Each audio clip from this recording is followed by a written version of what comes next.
Hello guys, this is the first session of fixed preposition. So without delay, let's start. The first word is abet. Abet मतलब होता है किसी की मदद करना और abet के साथ हमेशा n preposition लगता है. Next is abhorrent. Abhorrent मतलब किसी से deeply dislike करना, मतलब किसी से घृणा करना. ठीक है, और उसके साथ हमेशा कौन सा preposition लगेगा? to. Next is abounds. Abounds इन या विथ दोनों लगता है. अबाउंड्स मतलब होता है बहुत बड़ी मात्रा में, जैसे कि जो पूरा वर्ल्ड है it is abounds with some crimes कह सकते हैं.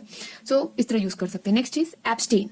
एब्सटेन मतलब किसी से दूर रहना. मान लो किसी से कोई डिजीज है तो एब्सटेन फ्रॉम दैट डिजीज. हम लोग बोलते हैं एब्सटेन फ्रॉम कोविड-19, तो एब्सटेन के साथ क्या लगेगा? From. Next is acceded. Acceded मतलब क्या होता है? एग्री, किसी बात पर मान जाना, तो acceded to. Next is accent. Accent on. Accent मतलब क्या होता है? किसी पे जोर डालना, इम्फेसाइज करना, इम्फेसाइज करना. ठीक है. Next is access. किसी का भी हम लोग बोलते हैं एक्सेस टू द पासवर्ड, मतलब उस तक, उसके पासवर्ड तक पहुंच गए.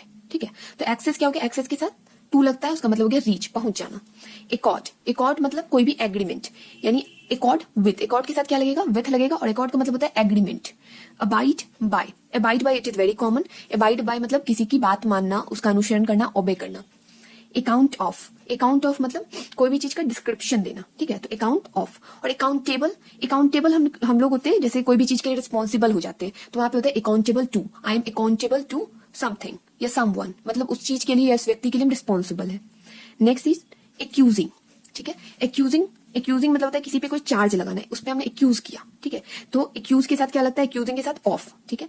एकस्टम्ड. एकस्टम्ड मतलब किसी की आदत हो जाना. ठीक है, कस्टम मतलब होता है ना कोई रीति रिवाज, तो एकस्टम्ड मतलब कोई भी चीज की आदत हो जाना. Accustomed to. एक्विंटिंग. एक्विंटिंग मतलब होता है किसी भी चीज को एक्सेप्ट कर लेना, बट एक्सेप्ट करना बट विदाउट प्रोटेस्ट. ठीक है, किसी भी प्रोटेस्ट मतलब कोई भी बिना ना हाँ किए हुए हम लोग उस चीज को एक्सेप्ट कर लिया, मतलब एक्विंटिंग. एक्विंटिंग विथ. ठीक है. एक्विसिस्ट. एक्विसिस्ट मतलब एग्री, किसी बात पर मान जाना. ठीक है, एक्विसिस्ट के साथ क्या लगता है? इन.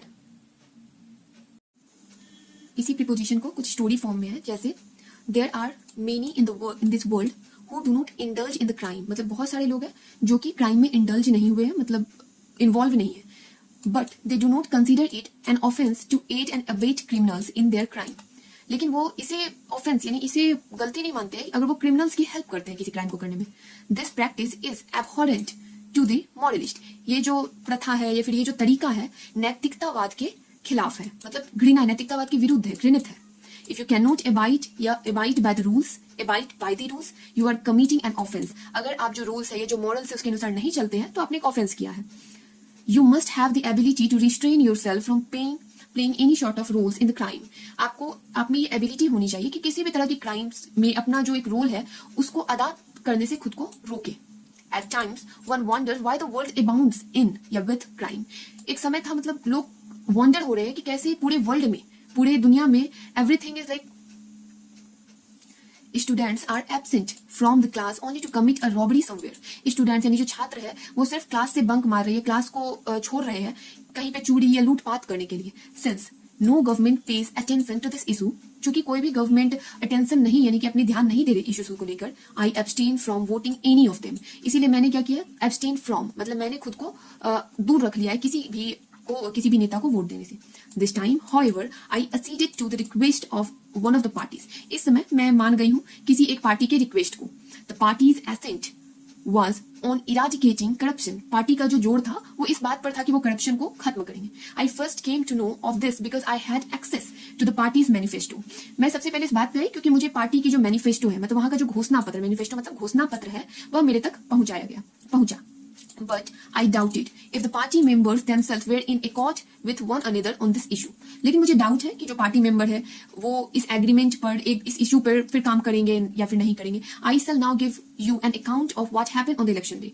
मैं बताऊंगी कि जो डिस्क्रिप्शन है किस चीज का, जो इलेक्शन डे का डिस्क्रिप्शन है. I began to think if the candidate I vote for wins, will he accountable to me once he wins. अगर जिस कैंडिडेट को मैंने वोट दिया अगर वो जीत जाते हैं, will he accountable to me मतलब वो रिस्पॉन्सिबल होंगे मेरी ओर जो मैंने जिस चीज के लिए मैंने उसे वोट दिया है. और will I have to be content with accusing him of unaccountability, या फिर मुझे उन्हें कंटेंट करना पड़ेगा या चार्ज करना, ये चेंज नहीं होगा, चार्ज करना होगा उनके एक अनअकाउंट मतलब इररिस्पॉन्सिबिलिटी को लेके. I have never been accustomed to seeing politician ever turn back to their voters after the elections are over.